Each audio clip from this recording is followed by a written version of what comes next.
সেদিন কনকনে ঠান্ডা হিমেল বাতাসে বারান্দায় দাঁড়িয়ে হঠাৎ করে মনে মনে চাইছি শহর জুড়ে এক পশলা বৃষ্টি নামুক। একটু পর ঠিকই বৃষ্টি নামল। জানলা দিয়ে বৃষ্টি দেখতে দেখতে ভাবছি সব ঠিকঠাক থাকলে পরের একটা নীল ছাতা হাতে নিয়ে আমাদের দেখা হবে। হঠাৎ ঝুম বৃষ্টি নামলে ওই ছাতার নিচে জড়সড় হয়ে দাঁড়াবো দুজন। সেদিন শ্রাবণ মাসের শেষ দিবসে ভীষণ বৃষ্টিময় সুন্দর একটা অসময় আমাদের দেখা।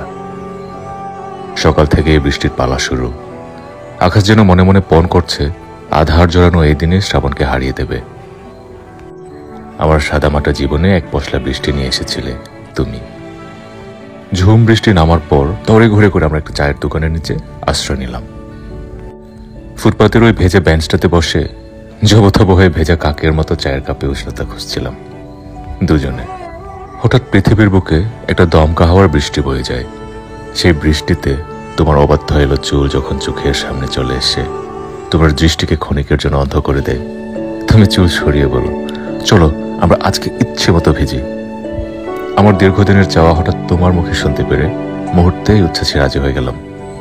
শহরের পিচ থালা ভেজা রাস্তায় ভেজা ল্যাম্পপোস্টের ঘোলাটে আলোয় আমরা ভিজতে থাকলাম। গুনগুন করে গাইছিলাম, কেন মেঘ আসে হৃদয় আকাশে তোমারে দেখিতে দেয় না, মাঝে মাঝে তবা দেখা পায় চিরদিন কেন পায় না। এরপর মোবাইলের ক্রিং ক্রিং অ্যালার্মের শব্দে ঘুম ভেঙে গেল। এমন সুন্দর স্বপ্নে বেশি দেখাও বোধহয় পাপ, তাই তো বাস্তব জগতে আবার ফিরে আসতে হলো।